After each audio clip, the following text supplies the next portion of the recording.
Olá, vestibulandos! Sejam muito bem-vindos a mais uma aula do Preveste UEA. Eu sou o professor Samuel Costa, teu professor de Química. Sou um homem de 28 anos, branco, tenho cabelos pretos, uma estatura mediana e eu estou trajando uma calça jeans e uma camisa preta. A nossa sala de aula hoje é um estúdio de TV e ao meu lado eu tenho uma TV interativa que eu vou usar para fazer as nossas anotações. Então vamos para a aula de hoje.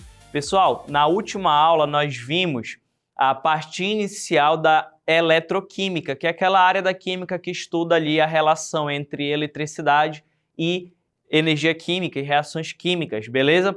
Agora a gente vai ver a segunda parte, que é a eletrólise. Na primeira parte a gente viu as pilhas, né, que é quando a gente tem o uso de uma reação química para gerar eletricidade. Agora a gente vai ver o processo contrário. Então nessa aula a gente vai ver as reações químicas da eletrólise, a gente vai ver os tipos de eletrólise ígnea, aquosa, como funciona uma eletrodeposição ou galvanização e também alguns aspectos quantitativos da eletrólise, né? Que é a parte de cálculo que vai cair aí na tua prova do SIS2 e macro, beleza? Então olha só, pessoal, só para a gente revisar aqui, ó, quando eu tenho uma reação química gerando eletricidade, né, a gente já nomeou isso na última aula, a gente tem um dispositivo denominado pilha, né, também conhecida como célula galvânica. Já quando a gente tem uma corrente elétrica ocasionando uma reação química, que é o processo contrário, a gente não vai ter mais uma célula galvânica, uma pilha. Agora a gente vai ter um processo chamado eletrólise, que vai ocorrer numa célula que a gente vai denominar de célula eletrolítica, beleza? Então olha só, gente, a eletrólise ela pode ser de dois tipos, tá? Então quando aí uma reação química ocorre, ao receber a passagem de uma corrente elétrica, ela pode fazer uma eletrólise ígnea ou uma eletrólise aquosa, beleza? Então, na eletrólise ígnea, a gente tem que o eletrólito ele vai estar no estado líquido, mas sem a presença de água. Então, eu passo a corrente elétrica aí no eletrólito líquido, que não tem água, beleza? E aí a gente vai obter, então, esse material a partir da fusão, ou seja, da junção dessas moléculas, tornando ali, né, fazendo ali um composto sólido. Já a eletrólise aquosa, esse nosso eletrólito, né, que é a nossa espécie de interesse, ela vai estar em meio aquoso, em uma solução com água. E aí, ali vai ter alguns íons que vão estar dissolvidos nessa água, que ao receber a corrente elétrica podem ser depositados, podem ser ali expostos a vários processos, beleza? Então, olha só, gente, numa eletrólise, assim como na pilha, vai ocorrer a reação de oxirredução. Então a gente já viu lá na aula passada o que é essa reação de oxirredução. Só que qual a diferença? Na pilha, a partir do momento que eu conecto os meus dois polos, a reação ocorre de maneira espontânea. Então tem a transferência de elétrons de forma espontânea. Já na eletrólise, essa reação ela não é espontânea. Eu preciso fornecer ali uma energia, que no caso vem da eletricidade. Então, essa reação ela não é espontânea e ela só é ocasionada, ela só acontece porque ali tem uma passagem de corrente elétrica, beleza? Então, ó, a eletrólise é o processo inverso da pilha, por isso que é necessário que a gente tenha um gerador que disponibilize ali uma corrente elétrica que tenha que ser superior às substâncias que já está na solução, a diferença de potencial das substâncias já está na solução, e na eletrólise, então, esse eletrodo, né, esse gerador vai ser conectado nos eletrodos, beleza? Então, olha só, gente, no caso da eletrólise, a gente também vai ter o eletrodo que é o ânodo e o cátodo, só que aqui tem uma pequena diferença, tá? Então, presta bem atenção. Aqui na eletrólise, o ânodo, que vai ser o polo positivo, ele vai estar lá conectado no polo positivo do gerador, ou seja, é ele quem vai atrair, puxar os elétrons do eletrodo no qual ele está conectado. Então, quando esse eletrodo positivo começa a puxar os elétrons que vêm do outro eletrodo, vai ocorrer então um processo que a gente chama de oxidação, que é justamente ali doar, né, ou perder elétrons. Então, nesse eletrodo, a gente vai ter a oxidação, vai ser no ânodo do gerador, beleza? Já o cátodo, pessoal, vai ser o polo negativo. Percebam que é o contrário, né? O cátodo vem de cátion, que é a espécie positiva, mas aqui na eletrólise ele vai ser o polo negativo do gerador.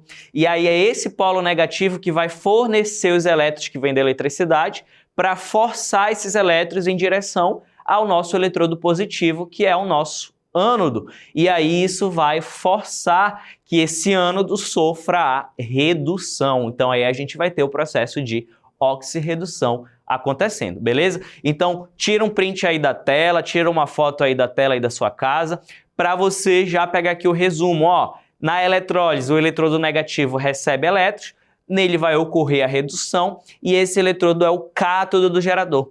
E o eletrodo positivo ele vai perder elétrons, nele vai ocorrer a oxidação e esse eletrodo é o ânodo do gerador, beleza? Então o cátion da solução sempre vai migrar para o cátodo e o ânion que está na solução sempre vai migrar para o ânodo, gerando aí a diferença de potencial que a gente precisa. Então com isso, pessoal, a gente já vai resolver aqui a nossa primeira questão, que caiu aí ó, na prova do CIS em 2022, que diz o seguinte: uma diferença entre pilha eletroquímica e eletrólise está no fato de apenas a pilha, letra A, envolver transformações químicas, letra B, apresentar polos positivos e negativos, letra C, envolver transferências de elétrons, letra D, gerar energia elétrica ou letra E, conter um eletrólito. Eu quero saber o que apenas a pilha faz, então vamos lá, ó. Letra A, envolver transformações químicas, isso ocorre tanto na pilha quanto na eletrólise, beleza? Apresenta polo positivo e negativo, tanto a pilha quanto a eletrólise tem polo positivo e negativo, preciso que aconteça oxirredução. Letra C, envolver transferências de elétrons, pessoal, na pilha o elétron vem da reação química e gera uma eletricidade, então tem transferência. E na eletrólise, o elétron vem da corrente elétrica, da eletricidade, para chegar nas reações químicas. Então também envolve aí a transferência de elétrons. Letra D, gerar energia elétrica ou letra E, conter um eletrólito? Ó, ambos contêm eletrólitos, porque eu preciso que a minha solução seja eletrolítica, então ela tem que conduzir eletricidade. Então tanto na pilha quanto na eletrólise isso acontece. Agora o que não acontece na eletrólise é a geração de energia. Isso só vai acontecer na pilha. A pilha é o dispositivo responsável por converter ali a reação de oxirredução em eletricidade. Já na eletrólise eu vou precisar de um gerador, então não tenho como gerar energia elétrica a partir da reação química, beleza? Portanto, a resposta aí correta é a letra D. Nós vamos então gerar energia elétrica, beleza? Então olha só, pessoal, tira outro print aí, tira outra foto da tela da sua casa, que aí vai ter o resuminho de como diferenciar aí a pilha e a eletrólise quanto aos seus eletrodos, polo positivo e negativo, beleza? Então vamos prosseguir aqui. E aí, pessoal, aonde que eu vou usar essa eletrólise? Onde que eu vou aplicar isso? A gente vai usar esse processo de eletrólise em vários processos industriais, cotidianos, com o intuito de obter aí algumas substâncias químicas. Um exemplo disso é o sódio, né? Então, quando a gente faz a eletrólise ígnea do cloreto de sódio, que é o NaCl, o sal de cozinha, a gente consegue então formar sódio. Isso vai ocorrer ali a cerca de 800 graus Celsius, se fosse um processo de fusão, né? Então eu posso obter o sódio aí a partir da eletrólise ígnea do NaCl, do cloreto de sódio. Ou posso também, por exemplo, obter o alumínio que está presente no minério bauxita.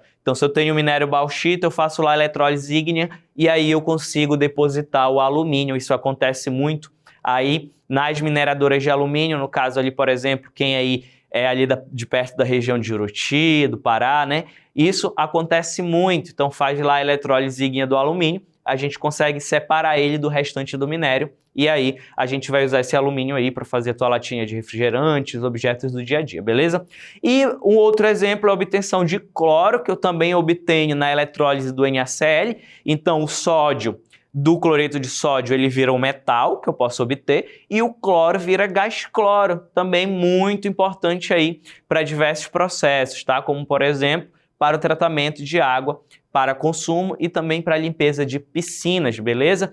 Olha só, pessoal, então a eletrólise aquosa, ela se baseia na passagem da corrente elétrica através do sistema líquido que contém a água e íons presentes. Então, pessoal, em soluções aquosas, a gente não considera só o íon proveniente do soluto, da espécie que a gente quer fazer, mas a gente também tem que considerar a água, porque a água também gera íons H+, e íons hidroxila. Então tem ali um processo de autoionização que acontece quando ela recebe energia elétrica, beleza?